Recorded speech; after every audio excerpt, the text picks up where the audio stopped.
Dear students, welcome to gates measures. इस video में explain करने जा रहा हूँ what is software and what are the various types of software. तो ये आपके एग्जाम के पॉइंट ऑफ व्यू से देखा जाए तो डायरेक्ट क्वेश्चन जो है वो इसके ऊपर बन सकता है, स्पेशली टाइप्स ऑफ सॉफ्टवेयर की बात करें तो देखो, the software is a comprises of a set of instructions which on execution deliver the desired outcome।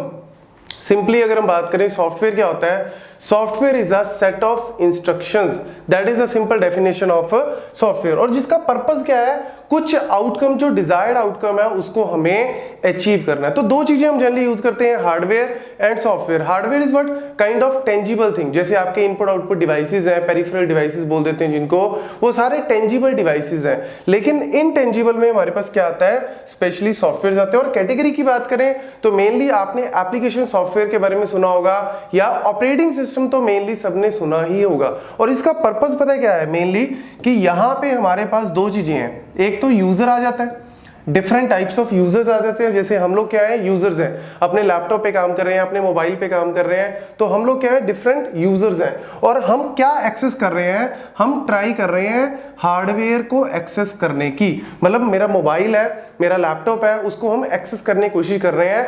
उसके अंदर जो डिफरेंट रिसोर्सेज है, मतलब आप कह सकते हो जैसे मेरे को हार्ड डिस्क को एक्सेस करना है, उसमें से कोई मूवी है या कोई गाना चलाना है, तो मेरे को एक तरह से हार्डवेयर को एक्सेस करना है। मुझे कुछ टाइप करना है, मतलब मेरा इनपुट से कुछ डेटा लेना है, मतलब कीबोर्ड से लेना है, वो चीजें सारी क्या है, हार्डवेयर। अब यहां पे होता है क्या है कि यूजर डायरेक्टली हार्डवेयर को एक्सेस नहीं कर सकता। अगर करेगा तो होता क्या है, एक तो प्रॉब्लम क्या आती है, सिक्योरिटी की प्रॉब्लम है, प्राइवेसी की प्रॉब्लम है। और स्पेशली अगर हम बात करें कि मल्टी यूजर एनवायरनमेंट है, तो एक बंदे ने हार्डवेयर के ऊपर अपना हक लेके बैठ गया, मतलब उसने एक्सेस कर लिया, दूसरा तो वेट ही करता रह जाएगा। तो इसलिए हम चाहते हैं कि यूजर डायरेक्टली एक्सेस ना करे। यूजर क्या ओपन करेगा, एप्लीकेशन को। यूजर क्या ओपन करेगा, किसी ना किसी एप्लीकेशन को ओपन करेगा, और उस एप्लीकेशन ने क्या करना है, ऑपरेटिंग सिस्टम को एक्सेस करना है। और ऑपरेटिंग सिस्टम ने फाइनली फिर एक्सेस देना है कि yes you can use this hardware. चाहे मेमोरी की बात कर लो, सीपीयू की बात कर लो, हार्ड डिस्क की बात, ये सारे यहाँ पे आ जाते हैं। लेकिन उनको हम डायरेक्टली एक्सेस नहीं कर सकते। आपने देखा ही होगा अपने लैपटॉप पे या अपने मोबाइल पे कि आप सीपीयू को डायरेक्टली एक्सेस कर रहे हो क्या, मेन मेमोरी को डायरेक्टली एक्सेस कर रहे हो, सेकेंडरी मेमोरी को? नो, हम लोग किसी ना किसी एप्लीकेशन के, जैसे अगर मुझे कोई भी गाना चलाना है अपने सिस्टम में से या अपने लैपटॉप में से कोई गाना चलाना है, तो हम करते क्या है, हम लोग एक्चुअली कोई ना कोई एप्लीकेशन को ओपन करते हैं। जैसे मैंने किसी फाइल्स को ओपन किया, फाइल सिस्टम को यूज कर रहे हैं, वहां पे फाइल को ओपन करने के बाद मैंने उसमें से कोई प्ले किया, अब वीएलसी प्लेयर ओपन हो गया या विंडोज मीडिया प्लेयर ओपन हो गया, तो वो क्या है, एक एप्लीकेशन है। या मुझे कुछ फाइल बनानी है, मुझे एक्सेल फाइल बनानी है या मुझे डॉक फाइल बनानी है, पीपीटी बनानी है, तो मैं क्या कर रहा हूं, मैं एक एप्लीकेशन को ओपन कर रहा हूं, जैसे माइक्रोसॉफ्ट ऑफिस, उसको ओपन किया, उसके अंदर मैंने जो है वो काम करना स्टार्ट किया। लेकिन वो एप्लीकेशन भी डायरेक्टली नहीं कर रही, वो किसको यूज करेगी, ऑपरेटिंग सिस्टम को। ऑपरेटिंग सिस्टम जो है वो एक तरह से मेन अथॉरिटी है, मैनेजर है, जिसने एक्चुअल में सारी की सारी चीजों को मैनेज करना है, ठीक है ना। तो इसीलिए यूजर, एप्लीकेशन को, फिर ऑपरेटिंग, और ये फिर जाके मेरे को एक्सेस मिलता है यूजर को कि yes you can use this particular thing. तो ये बेसिकली ये चीज हम अचीव करना चाहते हैं, तो उसको अचीव करने के लिए हम वेरियस काइंड ऑफ सॉफ्टवेयर का यूज करते हैं। तो सॉफ्टवेयर में ऑपरेटिंग सिस्टम के बारे में आपने देखा होगा, उबुंटू के बारे में सुना होगा, विंडोज के बारे में सुना होगा, लिनक्स के बारे में सुना होगा। ये सारे सॉफ्टवेयर के एग्जांपल जो है वो लिखे हुए हैं, कुछ एग्जांपल है, आपने बहुत सारे यूज भी किए होंगे, इनके अलावा भी बहुत सारे यूज किए होंगे। ये तो एग्जांपल के तौर पे है, आप नोट करना चाहते हो तो कर सकते हो। देन टाइप्स ऑफ सॉफ्टवेयर में हमारे पास तीन कैटेगरी आती हैं, system software, programming tools and application software. System software मतलब जिसका काम है सिस्टम को चलाना, आपका मोबाइल है, लैपटॉप है, बस उसको चलाना है।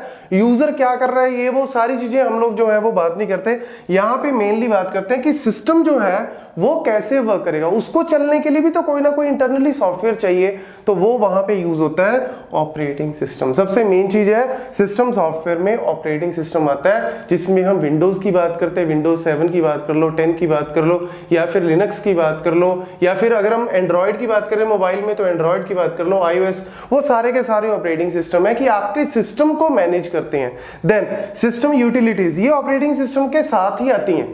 और इनमें भी बहुत सारी कैटेगरीज आ जाती हैं। जैसे मुझे सिस्टम को बूट करना है तो बूट के लिए मेरे पास यूटिलिटी, मुझे कुछ फॉर्मेटिंग करनी है तो फॉर्मेटिंग की, डिस्क को कुछ फॉर्मेट करना है तो उसके लिए वो सारी यूटिलिटीज जो ऑपरेटिंग सिस्टम के साथ ही आती हैं। देन डिवाइस ड्राइवर्स आते हैं साथ में, ठीक है। पहले तो हम जैसे वो भी डिपेंड करता है विंडोज 7 में या उससे पहले हम लोग क्या करते थे, अलग से हमें जो है वो डिस्क में देते थे कि डिवाइस ड्राइवर्स अगर अलग से, आजकल तो हम ऑनलाइन ही डाउनलोड कर लेते हैं तो इसीलिए अलग से जरूरत नहीं पड़ती। लेकिन डिवाइस ड्राइवर का यूज क्या है, कीबोर्ड लगाया चलेगा कैसे, उसको डिवाइस ड्राइवर की जरूरत है। माउस लगाया डिवाइस ड्राइवर के थ्रू, पेन ड्राइव लगाई, कोई एक्सटर्नल ड्राइव लगाई तो ऑटोमेटिकली वहां से डिवाइस ड्राइवर के थ्रू चलता है, या प्रोजेक्टर के साथ कनेक्ट किया तो इसके लिए हमें जो है वो डिवाइस, जो मल्टीपल डिवाइसेस एक्स्ट्रा यूज कर रहे हैं उनको एक तरह से ड्राइव करना, मतलब उनको चलाने के लिए यूज होता है। Then programming tool, various programming tools को हम लोग यूज करते हैं। जैसे आपने सुना होगा C, C plus plus, Python, Ruby, ये सारी लैंग्वेजेस को हमने कहीं ना कहीं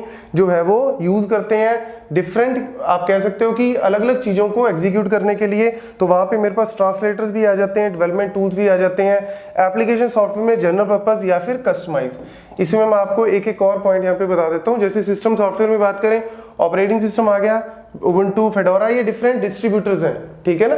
मतलब लिनक्स के आपके डिफरेंट डिस्ट्रीब्यूटर्स हैं, क्योंकि Linux is a open source. इसमें सॉफ्टवेयर में भी कैटेगरी आती है, जैसे एक फ्रीवेयर्स होते हैं। फ्रीवेयर्स मतलब कि जिनको जैसे 10 डेज का ट्रायल दे दिया आपको, 10 दिनों का ट्रायल दे दिया, 10 दिन तक फ्री यूज करो, उसके बाद आपको परचेज करना पड़ेगा, वो होते हैं काइंड ऑफ फ्रीवेयर्स। एक होते हैं ओपन सोर्स, मतलब वो पूरा थ्रू आउट क्या है, फ्री है, आप उसमें कुछ चेंजेस भी कर सकते हो, अलाउड है। तो ओपन सोर्स में हमारे पास कौन सा आ जाता है, जैसे लिनक्स की बात करें तो उसके डिफरेंट डिस्ट्रीब्यूटर्स हैं, जैसे फेडोरा है, उबुंटू है, काली लिनक्स के बारे में आपने सुना होगा, वो सारा। और अगर हम बात करें विंडोज की तो Windows is not a open source, ठीक है ना। उसका जो सोर्स कोड है वो एक तरह से आप कह सकते हो माइक्रोसॉफ्ट के पास ही, आप उसमें चेंजेस नहीं कर सकते। तो ये आ गया। देन सिस्टम यूटिलिटीज जो मैंने अभी आपको बताया, इसके एग्जांपल जैसे डिस्क डीफ्रेगमेंटेशन करनी है, फॉर्मेटिंग करनी है, सिस्टम को रीस्टोर यूटिलिटीज, ये सारी जो है जब हम विंडोज को इंस्टॉल करते हैं तो उसके साथ बहुत सारी यूटिलिटीज सिस्टम को चलाने में हेल्प करती हैं, मेंटेन करने में हेल्प करती हैं, कॉन्फ़िगर करने में हेल्प करती हैं, वो उसके साथ ही आती हैं। डिवाइस ड्राइवर ऑलरेडी आपको बता ही दिया। देन प्रोग्रामिंग टूल्स, तो प्रोग्रामिंग टूल्स में ऑब्वियसली ये सिंपली क्या कहना चाह रहा है यहाँ पे कि हम लोग 0 एंड 1s में चीजें नहीं लिखते, हम लोग हाई लेवल लैंग्वेज को यूज करते हैं। जैसे मैंने पहले ही बताया, जैसे सी, सी प्लस प्लस, पाइथन, ये सारी क्या है, हाई लेवल लैंग्वेजेस है, उनको कन्वर्ट करना पड़ता है इसमें मशीन लैंग्वेज, क्योंकि मशीन तो 0-1 की भाषा समझ रही है, और हम 0-1 में लिखेंगे या असेंबली लैंग्वेज में लिखेंगे वो बड़ा डिफिकल्ट हो जाता है, कॉम्प्लेक्स हो जाता है, क्योंकि इतनी सारी कमांड्स, और वो मशीन ओरिएंटेड भी बन जाता है। तो इसीलिए हम जनरल पर्पस जाते हैं, तो उसके लिए हमने डिफरेंट प्रोग्रामिंग लैंग्वेजेस बना दी, लेकिन वो सारी हाई लेवल लैंग्वेजेस हैं। तो हाई लेवल लैंग्वेजेस को हमें करना पड़ता है convert into low level language में, ताकि कंप्यूटर उसको समझ सके। तो उसके लिए हम डिफरेंट ट्रांसलेटर्स का यूज करते हैं, असेंबलर्स, कंपाइलर्स, इंटरप्रेटर। इनमें मेनली डिफरेंस आपको पता होना चाहिए। कंपाइलर बड़ी चीज है, कंपाइलर क्या करता है, हाई लेवल लैंग्वेज को लो लेवल लैंग्वेज में कन्वर्ट करता है, और एक ही बार में। इंटरप्रेटर क्या करता है, लाइन बाय लाइन कन्वर्ट करता है, करता वो भी यही काम है, लेकिन वो लाइन बाय लाइन करता है, ये एक बार में करता है। जैसे सी, सी प्लस प्लस कंपाइलर को यूज करते हैं, रूबी है, पाइथन है, PHP, उसमें हम इंटरप्रेटर को यूज करते हैं। देन अगर हम बात करें असेंबलर, तो असेंबलर में मेनली क्या आ जाता है कि ऑलरेडी आप एक तरह से लो लेवल लैंग्वेज में ही काम कर रहे हो, असेंबली लैंग्वेज में काम कर रहे हो, और उसको मशीन कोड में कन्वर्ट करना है। तो असेंबलर जो है वो जनरली हम कम यूज करते हैं, क्योंकि हम लोग ऑलरेडी हाई लेवल लैंग्वेज पे काम कर रहे हैं, तो इन्हीं का यूज करते हैं। लेकिन अगर कोई पुराने टाइम में पहले लो लेवल लैंग्वेज पे लिखते थे, या जैसे आपने सुना होगा जो कंप्यूटर ऑर्गेनाइजेशन में हम डिफरेंट कमांड्स को यूज करते हैं, वहां पे ऐड, EBX, मूव, उन कमांड्स को अगर हम डायरेक्टली यूज कर रहे हैं तो उसको कन्वर्ट करने में असेंबलर जो है वो हेल्प करता है 0-1 की फॉर्म में। देन प्रोग्राम डेवलपमेंट टूल्स की अगर हम बात करें तो इसमें आ जाते हैं डिफरेंट एडिटर्स। एडिटर्स क्या होते हैं, या तो हम जैसे विंडोज की बात करें तो विंडोज में हम लोग क्या करते हैं, या तो हम डायरेक्टली रन करते हैं, कोई भी कमांड है मेरे को वो रन करनी है, या लिनक्स की बात करें तो हम डायरेक्टली टर्मिनल पे लिखते हैं। लेकिन टर्मिनल के साथ साथ हमें डिफरेंट क्या मिलते हैं, IDEs भी मिलते हैं, डिफरेंट एडिटर्स भी मिलते हैं, जिन पे आप पूरा का पूरा प्रोग्राम जो है वो लिख के एक बार में एग्जीक्यूट कर सकते हो।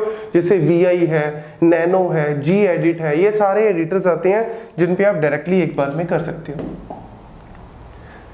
एप्लीकेशन सॉफ्टवेयर की बात करें तो जनरल पर्पस आ गए, कस्टमाइज। सिंपल सी बात है, जनरल पर्पस में मतलब जो लार्ज वॉल्यूम, लार्ज यूजर्स को जहां पे हम लोग एक तरह से टारगेट कर रहे हैं, जिसका काम स्पेसिफिक नहीं है, लार्ज वॉल्यूम के लिए कोई भी इसको यूज कर सकता है, जैसे विंडोज है, एंड्रॉयड है, ये सारे क्या है जनरल पर्पज है। लेकिन अगर हम बात करें कस्टमाइज आप कह सकते हो कि किसी पर्टिकुलर चीज के लिए ही बना है, किसी पर्टिकुलर काम करने के लिए बना है। जैसे कोई स्कूल है, स्कूल ने बोला कि यार मेरे को चाहिए कि मैं अटेंडेंस वगैरह ऑनलाइन कर सकूं, लाइब्रेरी जो है वो सारी बुक्स इशू करनी है, रिटर्न करनी है, ऑनलाइन हो सके, तो उन्होंने अपना एक स्कूल मैनेजमेंट सिस्टम बना लिया। इंडियन रेलवेज है, वो कहता है कि यार मेरे को जो है वो सारे लोग जो है वो ऑनलाइन टिकट कर सकें, ये सारा काम कर सकते हैं, तो उन्होंने अपना एक कस्टमाइज सॉफ्टवेयर जो है वो क्रिएट कर लिया, that is a customised software. So these are all the categories. इसके अलावा जैसे एम्बेडेड सॉफ्टवेयर भी आते हैं। एम्बेडेड सॉफ्टवेयर मतलब जैसे आपके माइक्रोवेव में, टीवी में, एसी में, वो सारे क्या होते हैं, उनका काम जो होता है स्पेसिफिक ही होता है, उनको आप जनरल पर्पस के लिए यूज नहीं कर सकते, वो एक तरह से आप कस्टमाइज के लिए ही कैटेगरी में डाल सकते हो। Thank you.